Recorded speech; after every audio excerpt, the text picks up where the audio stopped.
तो आप सभी का स्वागत है ऑल अबाउट रनिंग के इस यूट्यूब चैनल पे। आज की इस वीडियो में हम बात करने वाले हैं सिडनी मैकलॉगिन के वर्ल्ड रिकॉर्ड्स के बारे में। तो सिडनी मैकलॉगिन ने लास्ट के 13 मंथ्स में इन्होंने 4 टाइम्स वुमेन्स के 400 मीटर हर्डल का वर्ल्ड रिकॉर्ड सेट कर दिया है, जिसमें से कि इन्होंने लास्ट के 5 रेस में से 4 टाइम इन्होंने वर्ल्ड रिकॉर्ड ही सेट किया है। यानी कि आप कह सकते हैं कि ऑलमोस्ट इन्होंने जितनी बार भी ट्रैक पे रन 400 मीटर हर्डल को रन करने के लिए रन करती हैं तो ऑलमोस्ट एवरी टाइम ये न्यू वर्ल्ड रिकॉर्ड ही सेट कर देती हैं। तो आज के इस वीडियो में आपको बताऊंगा कि सिडनी मैकलॉगिन ने किस प्रकार से 13 मंथ्स में इन्होंने 4 टाइम्स वुमेन्स के 400 मीटर हर्डल का वर्ल्ड रिकॉर्ड सेट किया है। और इस वीडियो में मैं आपको उनके स्टार्टिंग के भी कुछ करियर के स्टार्टिंग के भी उनके जो कुछ रिकॉर्ड्स हैं उसको भी मैं आपको आज के इस वीडियो में बताने वाला हूँ। तो सिडनी मैकलॉगिन जिन्होंने कि मात्र 6 इयर्स की एज में ही अपने रनिंग के रेसिंग करियर का स्टार्ट कर दिया था। तो सिडनी मैकलॉगिन के डैड, इनके पिताजी, जो कि खुद यूएसए के 4 टाइम ओलंपिक को में रिप्रेजेंट कर चुके हैं। तो सिडनी मैकलॉगिन जब मात्र 6 इयर्स की एज की होती हैं तो इनके डैड इनको कहते हैं कि अगर आप AAU किड्स रेस को जीतती हैं तो आपको मैं बादाम चॉकलेट दूंगा। तो सिडनी मैकलॉगिन ने मात्र 6 इयर्स की एज में AAU किड्स रेस हो रहा होता है तो उसे ये विन कर जाती हैं और इनके डैड इनको बादाम चॉकलेट गिफ्ट करते हैं। तो उसी समय से मात्र 6 इयर्स की एज से ही ये अपने इस करियर को स्टार्ट कर देती हैं। तो इसके बाद इनका कोई फर्स्ट एवर जो रिकॉर्ड इनका कोई 400 मीटर हर्डल का जो टाइम होता है वो होता है 64.77 सेकेंड का। तो इन्होंने कोई अपना जो पहला 400 मीटर हर्डल का रेस को रन किया था तो वो उन्होंने 64.77 सेकेंड के टाइम साथ रन किया था। और इसके बस जस्ट 7 रेस के बाद जब ये तकरीबन 13-14 साल की एज की हो गई थी तो उस दौरान इन्होंने अपने टाइम में उस दरमियान इन्होंने काफ़ी ज़्यादा इम्प्रूवमेंट कर लिया था। तो ये उस समय ये इन्होंने 13-14 साल की एज की जब थी तो इन्होंने नेशनल जूनियर चैम्पियनशिप में ये वुमेन्स के 400 मीटर हर्डल को 55.24 सेकेंड के टाइम के साथ रन कर लिया था। तो जिसके साथ ये IAAF IAAF world junior championship में ये क्वालिफाई कर गई थी तो उसमें इनको पार्टिसिपेट करने का मौका मिलता, लेकिन उस दरमियान इनका एज बहुत ही कम था तो उसमें ये पार्टिसिपेट नहीं कर पाई, क्योंकि उसमें पार्टिसिपेट करने के लिए मिनिमम जो एज का क्राइटेरिया था वो अब 15 इयर्स का था। तो सिडनी मैकलॉगिन जो कि सिर्फ 13-14 साल की ही थी तो उसके कारण से उसमें पार्टिसिपेट नहीं कर पाती हैं। तो फिर साल 2015 आता है जब ये 15 इयर्स की एज की हो जाती हैं तो इन्होंने फिर से इस बार नेशनल जूनियर चैम्पियनशिप में इन्होंने 400 मीटर हर्डल को 52.59 सेकेंड के टाइम के साथ और वहीं 400 मीटर हर्डल को 55.28 सेकेंड के टाइम के साथ इन्होंने US के नेशनल जूनियर गेम्स में रन कर दिया। तो इस बार फिर से ये IAAF वर्ल्ड यूथ चैम्पियनशिप के लिए फिर से ये क्वालिफाई कर जाती हैं, जो कि 2015 काली में हो रहा होता है। तो इस बार ये 15 इयर्स की होती हैं तो ये उसमें क्वालिफाई कर जाती हैं और इसमें ये पार्टिसिपेट करती हैं। तो जहाँ पर ये वुमेन्स के 400 मीटर हर्डल को 2015 के काली वर्ल्ड यूथ चैम्पियनशिप में इन्होंने 55.94 सेकेंड का टाइम साथ रन करके ये उसको विन कर जाती हैं और वहाँ पर ये गोल्ड मेडल भी जीतती हैं। और इसके बाद आता है नेक्स्ट ईयर यानी कि 2016। तो 2016 में इनके अच्छे परफॉर्मेंस के देखते हुए ये फिर से रियो ओलंपिक्स ट्रायल हो रहे होते हैं जहाँ पर ये पार्टिसिपेट करती हैं और वहाँ पर ये 3rd प्लेस पे फिनिश करती हैं जहाँ पर इनका टाइम रहता है 54.15 सेकेंड का। और यहाँ पर सिडनी मैकलॉगिन का पहली बार दलाइला मोहम्मद से मुकाबला होता है, जो कि दलाइला मोहम्मद एक बहुत ही अच्छी वुमेन्स के 400 मीटर हर्डल के रनर हैं और इन्होंने 2016 के रियो ओलंपिक का गोल्ड मेडल भी यही जीतती हैं। तो ये US ओलंपिक ट्रायल को भी दलाइला मोहम्मद ही जीतती हैं, जो कि फर्स्ट प्लेस पे इस ट्रायल को जीत जाती हैं और एक बहुत ही बड़े मार्जिन से ये इस ट्रायल को जीतती हैं। और इस ट्रायल में सिडनी मैकलॉगिन 3rd पे रहती हैं 54.15 सेकेंड के टाइम साथ। तो दलाइला मोहम्मद इस ट्रायल को जीतने के बाद रियो ओलंपिक का गोल्ड मेडल भी जीत जाती हैं। और वहीं सिडनी मैकलॉगिन रियो ओलंपिक में 16th प्लेस पर फिनिश करती हैं।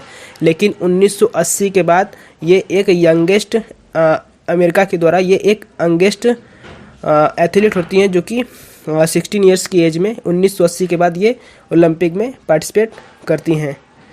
तो इसके बाद 2017 यानी कि एक साल बाद 2017 में ये नेशनल हाई स्कूल का 300 मीटर हर्डल का नेशनल हाई स्कूल रिकॉर्ड भी ब्रेक कर देती हैं। तो जो कि आर्केडिया इनविटेशनल में हो रहा होता है, जहां पर कि सिडनी मैकलॉगिन ने वुमेंस के 300 मीटर हर्डल का national high school record break कर देती हैं 38.90 सेकेंड के टाइम के साथ। तो इससे पहले जो रिकॉर्ड सेट किया गया था वो था लसिंदा डिमस के नाम, जो कि 2001 में इन्होंने 39.98 सेकेंड के टाइम साथ सेट किया है। तो 1 सेकेंड का डिफरेंस से सिडनी मैकलॉगिन ने इस रिकॉर्ड को 38.90 सेकेंड के टाइम साथ ब्रेक कर दिया था।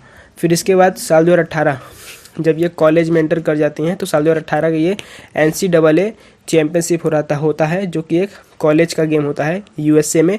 उसको ये उसमें ये 400 मीटर हर्डल में पार्टिसिपेट करती हैं और उसे भी ये जीत जाती हैं और अपने 400 मीटर हर्डल का टाइम में और भी ज़्यादा इम्प्रूवमेंट भी लाती हैं, जहाँ पर कि 53.96 सेकेंड के टाइम साथ NCAA चैम्पियनशिप को विन करती हैं।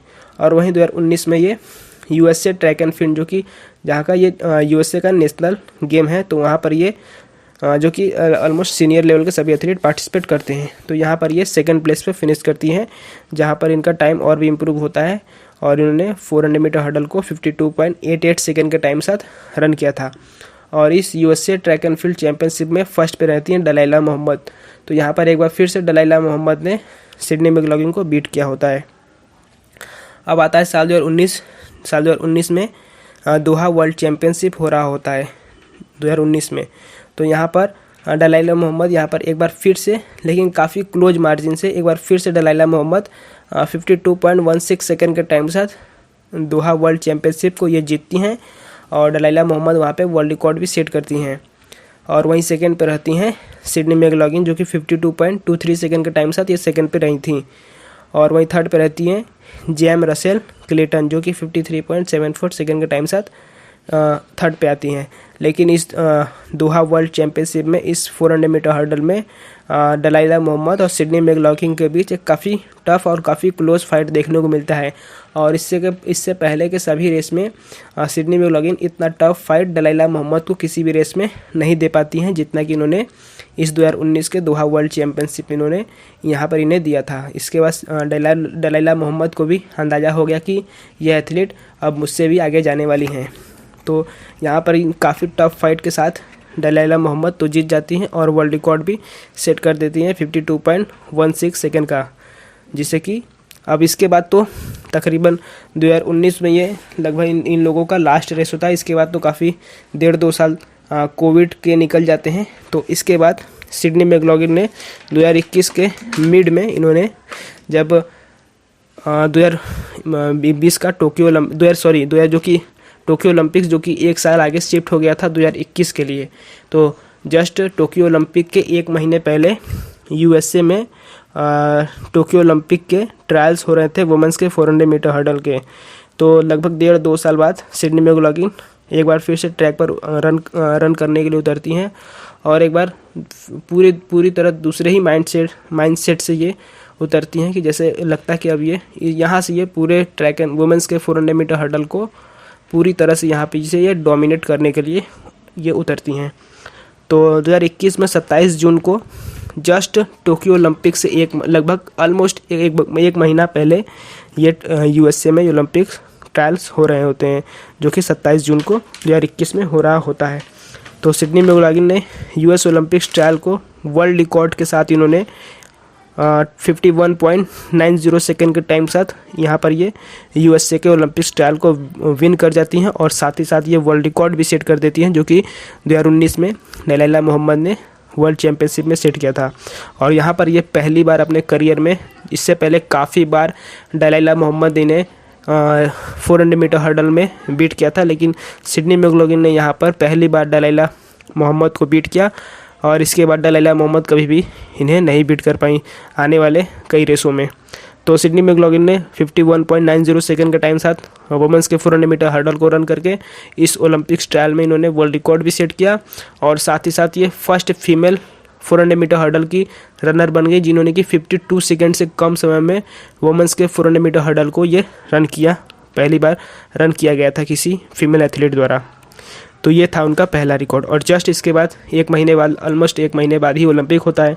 तो ओलंपिक में वुमेंस के 400 मीटर हर्डल का फाइनल जो कि 4 अगस्त को होने को था, तो 4 अगस्त को सिडनी मैकलॉगलिन ने ओलंपिक्स में भी एक बार फिर से इन्होंने वुमेंस के 400 मीटर हर्डल का वर्ल्ड रिकॉर्ड सेट किया, जहाँ पर कि इन्होंने और भी ज़्यादा टाइम को अपने इम्प्रूवमेंट किया और इन्होंने 51.46 सेकेंड के टाइम साथ इस रेस को फर्स्ट पे फिनिश किया, वर्ल्ड रिकॉर्ड सेट किया और टोक्यो ओलंपिक का गोल्ड मेडल भी जीत लिया, जो कि मात्र इन्होंने लगभग 20-21 साल की उम्र में ही इन्होंने टोक्यो ओलंपिक का गोल्ड मेडल जीता। और वहीं सेकंड पे रही थी दलाइला मोहम्मद, जहाँ पर इन्होंने दलाइला मोहम्मद को एक बार फिर से बीट किया, जहाँ पर कि दलाइला मोहम्मद 51.58 सेकंड के टाइम के साथ इन्होंने सेकंड पे रही थी। और फाइनली दलाइला मोहम्मद ने भी 52 सेकंड से वुमेंस के 400 मीटर हर्डल को रन करने का इन्होंने अपना नाम रिकॉर्ड सेट कर लिया। तो जब मैं ये वीडियो बना रहा हूँ अभी तक सिर्फ मात्र ये 2 ही एथलीट हैं जो कि वुमेंस के 400 मीटर हर्डल को 52 सेकंड से कम समय में रन की हुई हैं। और वहीं थर्ड पे आती हैं फेमके बोल, जिन्होंने कि 52.08 सेकंड के टाइम साथ इन्होंने थर्ड प्लेस पे फिनिश किया। और ये 2000 टोक्यो ओलंपिक जो था, ये 2021 का टोक्यो ओलंपिक्स ये वुमेंस कैटेगरी का अब तक का सबसे ज़्यादा फास्टेस्ट वुमेंस के 400 मीटर हर्डल का ये रनिंग यहाँ पे देखा गया, क्योंकि इस रेस में टॉप 3 एथलीट जो थे सिडनी मैकलॉगलिन, दलाइला मोहम्मद और फेमके बोल, इन तीनों ने ही प्रीवियस ओलंपिक रिकॉर्ड को ब्रेक कर दिया, जो कि प्रीवियस ओलंपिक रिकॉर्ड था 52.64 सेकंड का, जो कि बहुत ही कम देखने को मिलता है कि लगभग 3 एथलीट ने तीनों ने अपना पर्सनल बेस्ट दिया, तीनों ने ही ओलंपिक रिकॉर्ड को ब्रेक किया। तो ये था इनका सेकेंड वर्ल्ड रिकॉर्ड। और वही थर्ड वर्ल्ड रिकॉर्ड इन्होंने यूएस में नेशनल चैम्पियनशिप हो रहा था, जो कि 25 जून 2022 को हो रहा था। तो यहाँ पर ये बिना किसी फाइट के, मतलब जैसे लग रहा था कि ये स्टेट और नेशनल लेवल के एथलीट है, उस तरह से ये बिना किसी फाइट के यहाँ पर एक बार फिर से ये नेशनल चैम्पियनशिप मतलब विन करती हैं। और वहाँ पर ये एक बार फिर से वर्ल्ड रिकॉर्ड सेट करती है, जहाँ पर इनका टाइम होता है वुमेंस के 400 मीटर हर्डल का 51.41 सेकेंड का। तो ये था इनका तीसरा वर्ल्ड रिकॉर्ड। और फोर्थ वर्ल्ड रिकॉर्ड इनका जो होता है वो आता है वर्ल्ड चैम्पियनशिप में, जो कि यूएसए के ओरेगन सिटी में ही हो रहा था, जो कि 22 जुलाई को इसका फाइनल था, जो कि इनका चौथा ये वर्ल्ड रिकॉर्ड है। और इस टाइम ये एक बार फिर से वर्ल्ड की सेकेंड फास्टेस्ट एथलीट वुमेंस के 400 मीटर हर्डल का दलाइला मोहम्मद और वुमेंस के 400 मीटर हर्डल का थर्ड फास्टेस्ट एथलीट फेमके बोल, एक बार फिर से सिडनी मैकलॉगलिन का इन दोनों से एक बार फिर से सामना होता है। अब लोग सोचते हैं कि इस बार काफ़ी टफ फाइट देखने को मिलेगा, क्योंकि ये तीनों ही एथलीट, मतलब ये 2 ही एथलीट थे जो कि सिडनी मैकलॉगलिन को थोड़ा सा फाइट दे पा रहे थे, लेकिन इस रेस में बिल्कुल डिफरेंट देखने को मिला। ये 2 एथलीट को भी काफ़ी बड़े मार्जिन से सिडनी मैकलॉगलिन यहाँ पे बीट करती हैं और एक बार फिर से वर्ल्ड रिकॉर्ड सेट करती है। सोचिए कि सेकेंड ऑल टाइम फास्टेस्ट और third all time fastest athlete जो हैं, उनको भी सिडनी मैकलॉगलिन कोई भी चांस नहीं दे रही है किसी भी रेस में इनके साथ रन करने का, और काफ़ी बड़े मार्जिन से एक बार फिर से इस वुमेंस के 400 मीटर हर्डल को वर्ल्ड चैम्पियनशिप में ये विन कर जाती हैं, जहाँ पर कि इनका फर्स्ट टाइम होता है, फर्स्ट प्लेस का जो टाइम होता है वो होता है 50.68 सेकेंड का। तो ये जो वर्ल्ड रिकॉर्ड चौथी बार ये सेट करती हैं, सबसे ज़्यादा बड़े मार्जिन के साथ ये चौथी बार वर्ल्ड रिकॉर्ड ब्रेक होता है। तो 50.68 सेकेंड के टाइम के साथ सिडनी मैकलॉगलिन ने चौथी बार वर्ल्ड रिकॉर्ड ब्रेक किया, और ये इस बार फिर से एक बार 51 सेकेंड से कम समय में रन करने वाली पहली महिला ये फिर से बन गई। यानी कि 51 सेकंड से कम समय में एकमात्र ये अभी के समय में जब मैं ये वीडियो बना रहा हूँ एकमात्र ऐसी एथलीट है जो कि वुमेंस के 400 मीटर हर्डल को 51 सेकंड से कम समय में रन करी हुई हैं। और वहीं सेकंड पे आती हैं इस बार फेमके बोल, जो कि दलाइला मोहम्मद को बीट कर देती हैं। पहली बार ये दलाइला मोहम्मद को बीट करती हैं। तो सेकंड प्लेस पे आती हैं फेमके बोल, जो कि 52.27 सेकंड के टाइम साथ ये सेकंड पे आती है। और वहीं थर्ड पे आती हैं दलाइला मोहम्मद 53.13 सेकंड के टाइम के साथ। तो इसमें मात्र सिडनी मैकलॉगलिन ने 23 साल की उम्र में इन्होंने 4 टाइम्स इन्होंने वर्ल्ड रिकॉर्ड ब्रेक कर दिया, और लगभग 1 साल या आप कह सकते हैं 13 मंथ्स में इन्होंने 4 टाइम वर्ल्ड रिकॉर्ड ब्रेक किया। लास्ट के 5 रेस में से इन्होंने 4 टाइम, ऑलमोस्ट एवरी टाइम ये आप कह सकते हैं कि इन्होंने वर्ल्ड रिकॉर्ड ही ब्रेक किया है जब भी ये ट्रैक पर रन करने के लिए उतरती हैं। अभी कोई नहीं कह सकता कि एक बार फिर से ये किसी भी इवेंट में अगर रन करने के लिए उतरती हैं तो फिर से ये वर्ल्ड रिकॉर्ड ब्रेक कर सकती हैं, क्योंकि इनके जैसा परफॉर्मेंस आज तक किसी भी एथलीट का नहीं देखा गया है। तो मैं आपको कुछ ऐसे फैक्ट और इसके मतलब कुछ ऐसे रिकॉर्ड इनके दिखाने वाला हूँ जिससे कि आप सोच सकते हैं कितने ज़्यादा ये वुमेंस के 400 मीटर हर्डल को डोमिनेट कर रही हैं। तो अगर आप वुमेंस के 400 मीटर हर्डल का टॉप 10 फास्टेस्ट टाइम में लिस्ट निकालेंगे तो 7 बार इन्होंने सबसे ज़्यादा फास्ट टाइम में, टॉप 10 में 7 टाइम इन्होंने ही सबसे ज़्यादा फास्ट टाइम वुमेंस के 400 मीटर हर्डल का दिया है, जिसमें से कि इन्होंने एक टाइम तो 51 सेकंड से कम समय में दिया है और 6 इनका टाइम जो है वो कि 53 सेकंड से भी कम समय में है। तो टॉप 10 में सिर्फ दलाइला मोहम्मद और फेमके बोल हैं, बाकी 7 टाइम इन्हीं का नाम आता है। 2 बार नाम आता है दलाइला मोहम्मद और फेमके बोल का, और 7 टाइम आप कह सकते हैं कि सिर्फ इन्हीं का नाम आता है। और 52 सेकंड से कम समय में 6 बार ये वुमेंस के 400 मीटर हर्डल को रन कर चुकी हैं। तो ये आप देखिए कि कितना ज़्यादा अविश्वसनीय इनका ये रिकॉर्ड है। पूरी तरह से वुमेंस के 400 मीटर हर्डल को ये डोमिनेट कर रही हैं। तो बस आज की वीडियो में इतना ही बताना था दलाइला मोहम्मद के ऊपर। अगर आपको किसी भी एथलीट के ऊपर और वीडियो इसी तरह डिटेल में नॉलेज के लिए चाहिए तो आप कमेंट में ज़रूर करें कि नेक्स्ट वीडियो में किस एथलीट के या किसके वर्ल्ड रिकॉर्ड्स के ऊपर मैं बनाऊं। तो बस आज की वीडियो में इतना ही। अगर वीडियो अच्छा लगा हो तो वीडियो को लाइक और शेयर, चैनल को सब्सक्राइब कर दें और रनिंग से रिलेटेड ऐसे ही वीडियो देखने के लिए चैनल बने रहे। तब तक के लिए बस इतना ही।